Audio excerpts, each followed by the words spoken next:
बिस्मिल्लाहिर्रहमानिर्रहीम। अस्सलाम वालेकुम। मैं हूं राखिल हसन गुमन। नाज़रीन, इसराइल की जानिब से ईरान पर हमले के बाद जहां इस वक्त सुन्नी रियासत के अंदर खुशियां मनाई जानी थी, वहां पर सुन्नी रियासत के मीडिया की जानिब से जो चीजें सामने आई हैं वो सुन्नी रियासत की हुकूमत, नेतन्याहू की जो करंट गवर्नमेंट है, उसके लिए कुछ अच्छी नहीं है। और जो कुछ रात गए ईरान के ऊपर हमला करके अचीव करने की कोशिश की गई, इसको सुन्नी रियासत का जो मीडिया है उसने सिर्फ और सिर्फ शो ऑफ का नाम दे दिया है। और दूसरी जानिब जो लिबनानी हैं, उन्होंने ईरान पर हमले का पहला बदला आप कह सकते हैं कि सुन्नी रियासत से ले लिया है। और कैन टीवी जो सुन्नी रियासत का मीडिया हाउस है, उन्होंने जो खबर रिपोर्ट की है उसके मुताबिक 150 मिसाइल जो हैं वो लिबनान की जानिब से दागे गए। और इन जो मिसाइल थे, इनकी वजह से जो खौफनाक तबाही है और एक खौफनाक मंजर जो है वो सुन्नी रियासत के अंदर जनाब देखने को मिला। और इसकी वजह से जो आम पब्लिक थी वो तो जनाब दहशत ज़दा हुई और डर के शेल्टर्स के अंदर जाने पर मजबूर हुई।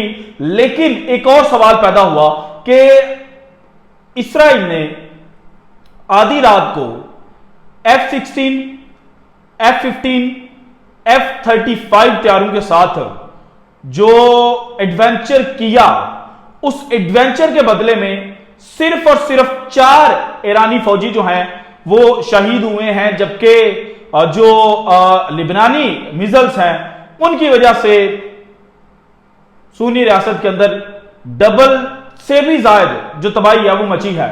कुछ बेसिस जो हाइफा के अंदर हैं, उसके अलावा नियर बाई एरियाज के अंदर हैं, बॉर्डर के साथ जो मुंसलिक इलाके हैं, और जहां पर कब्जा किया हुआ है सुन्नी रियासत ने, वहां पर काफी ज्यादा नुकसान पहुंचाया गया है। सो ऑल इन ऑल इस वक्त जनाब जो इसराइल का ईरान पर हमला था उसको लेकर वेस्टर्न मीडिया, सुन्नी मीडिया के अंदर क्या चल रहा है, और इसके बाद जो लिबनानी मुजाहिदीन ने काम किया है उसको लेकर क्या खबरें चल रही हैं, ये डिटेल्स आपके साथ मैंने शेयर करनी है।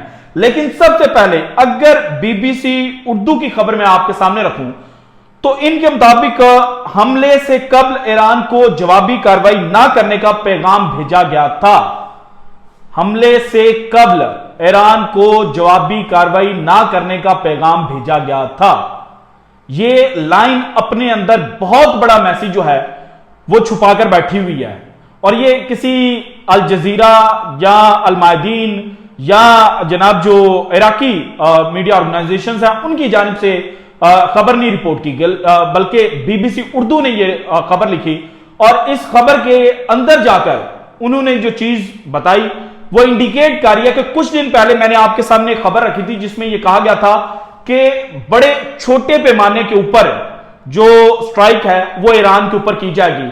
और ये स्ट्राइक सिर्फ और सिर्फ अपना जो इमेज है वो बिल्ड करने के लिए की जाएगी, क्योंकि जब ईरान ने जनाब स्ट्राइक डाउन किया सुन्नी रियासत को, तो उसके बाद जो सुन्नी रियासत की आवाम और गवर्नमेंट के कुछ मिनिस्टर्स थे, उनकी ये राय थी कि जनाब ईरान इतनी दूर से आता है और हमें डरा कर चला जाता है, लेकिन हम उसके बदले में अभी तक खामोश हैं। सो उस खामोशी को सिर्फ और सिर्फ इमेज बिल्डिंग के लिए इस्तेमाल करने के लिए जो रात को कार्रवाई की गई है वो इस वक्त सुन्नी रियासत के मीडिया हाउसेस की जानिब से पोर्ट्री किया जा रहा है। और जो कैन टीवी है, इनके मुताबिक जो कुछ किया गया ये सिर्फ शो ऑफ था, ये वीक था, यानी कि बहुत कमजोर किस्म का जो हमला है वो किया गया। और सिर्फ 3 जगहों को निशाना बनाया गया, ना कोई जो ऑयल साइट है उसको निशाना बनाया गया, बल्कि यह कहा गया कि एक मिसाइल बनाने वाली जो फैक्ट्री है वहां पर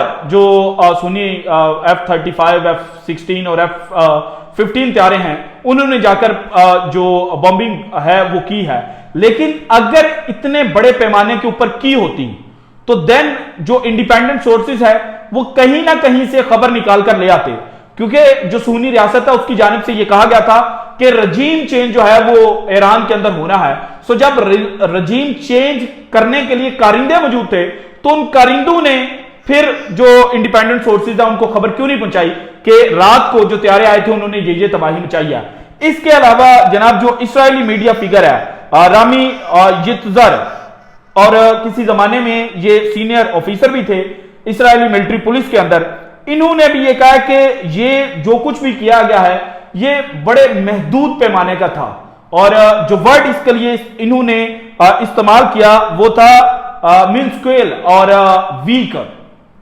सो ये इंडिकेट कर रहा है कि चीजें वैसी नहीं है जैसी पोर्ट्रे की जा रही हैं। और इस शो ऑफ के बाद अगेन अल मायदीन इस्राएली मीडिया को कोट करते हुए लिख रहा है कि नेतन्याहू की जो हुकूमत है उसके खिलाफ मजीद आवाजें बुलंद होना शुरू हो चुकी हैं। पहले जो ट्रांसपोर्ट मिनिस्टर थे उन्होंने जो कैबिनेट मीटिंग थी वहां पर इनके जो मिनिस्टर्स हैं, डिफेंस मिनिस्टर खासतौर, उनको अच्छी खासी बातें सुनाई थी कि इतने दिन हो चुके हैं, 102 जो हमारे होस्टेजेस हैं उनको तो छुड़ाया नहीं जा सका, और आप कहते हैं कि जनाब हमने जो मुजाहिदीन हैं उनको निस्तोनबूद करके रख दिया।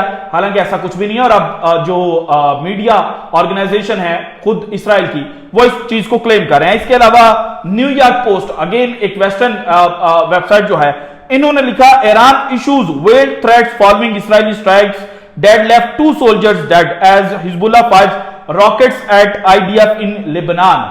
वहां पर गए 2 जो ईरानी फौजी हैं उनको शहीद किया गया। फिर रात को अभी जब मैं ये वीडियो रिकॉर्ड करने के लिए बैठा तो उस वक्त ये खबर आई कि 2+2 यानी कि अब जो अमवात हुई हैं उनकी तादाद 4 तक पहुंच चुकी है। सो इतने बड़े पैमाने पे अगर आप कर रहे हैं तो फिर कम से कम 4 अगर शहादतें हुई हैं तो वो कोई बड़ा नुकसान तो नहीं पहुंचा। इसके बाद जो कैन टीवी है उन्होंने लिखा another history in the attack in Iran, 4 women participated in the Israel operation. अब जो रात को इसराइल की जानिब से ऑपरेशन किया गया या इसको फॉल्स फ्लैग भी कहा जा सकता है, इसके अंदर 4 जो खवातीन पायलट्स थी सुन्नी रियासत की उन्होंने भी शिरकत की, और F-35, F-16 और F-15 तैयारे जो हैं वो इस्तेमाल किए गए थे। इसके अलावा अगेन जो कैन टीवी है उन्होंने खबर दी about 150 rockets were launched from Lebanon since the morning, fires broke out from falls in the Hula valley. So जो ईरान पर हमले का बदला है वो मुजाहिदीन जो लिबनानी हैं उनकी जानिब से लिया गया, और 150 मिसाइल जो हैं वो जनाब लॉन्च किए गए। इसके अलावा जो खबर और बड़ी खतरनाक है सुन्नी रियासत के लिए वो ये है कि इनका जो डिफेंस सिस्टम है वो मिसाइल्स को, जो ईरानी मिसाइल्स थे उनको इंटरसेप्ट करने में नाकाम साबित हुआ था। लेकिन जो ईरानी डिफेंस सिस्टम है जिसमें अभी S-400 इस्तेमाल नहीं किया गया था, जो लोकल मेड है ईरान का अपना, उसने इनके जितने भी मिसाइल्स जो तबाही मचाने के लिए इन्होंने छोड़े थे उन सबको स्ट्राइक डाउन कर दिया।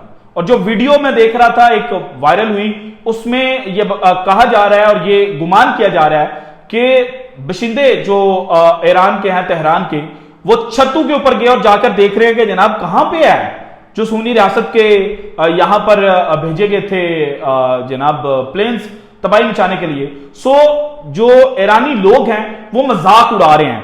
इसके अलावा एक और जनाब जो खबर थी वो इराकी जो मीडिया हाउसेज हैं उन्होंने कोट की थी, और इसके मुताबिक जनाब जो 2 बेसिस हैं उनको मेनली इस वक्त जो मुजाहिदीन हैं उनकी जानिब से निशाना बनाया गया है, और वो बेसिस लिबनान के नियर बाई एरिया जो है, बॉर्डर एरिया जो है वहां पर थे। सो जो इन्फिल्ट्रेट करने की कोशिश कर रहे थे सुन्नी रियासत के फौजी उनको वापस धकेल दिया गया। इसके अलावा मरकबा टैंक्स जो हैं उनके बारे में भी ये इतलात हैं कि वो भी तबाह किए गए हैं। सो ऑल इन ऑल जो सिचुएशन है वो सुन्नी रियासत के लिए कुछ अच्छी नहीं है, और इस वक्त पूरा जो आलमी जनाब मगरबी मीडिया और मगरबी लीडर्स हैं वो ये मैसेज कन्वे कर रहे हैं ईरान को कि अब आपने इसका बदला नहीं लेना, और बदला नहीं लेना से ये है कि देखें आप फिर जाएंगे, आप फिर तबाही मचा कर आएंगे, तो इनको अपनी इज्जत बचाने के लिए फिर कोई फॉल्स फ्लैग जो है वो करना पड़ेगा, और आपका कुछ जाना नहीं है, इनका कुछ रहना नहीं है। सो इसीलिए ईरान जो है उसको तनबीह की जा रही है कि आपने अब दोबारा जनाब जो सुन्नी रियासत है उसके ऊपर किसी किस्म का कोई हमला जो है वो नहीं करना। So this is it from today's episode. अगर आपको वीडियो पसंद है तो लाइक कीजिएगा, ज्यादा से ज्यादा शेयर कीजिएगा, अपनी कीमती राय का इजहार लाजमी कीजिएगा, और अगर आपने अब तक चैनल को सब्सक्राइब नहीं किया तो कर दें। शुक्रिया। अल्लाह।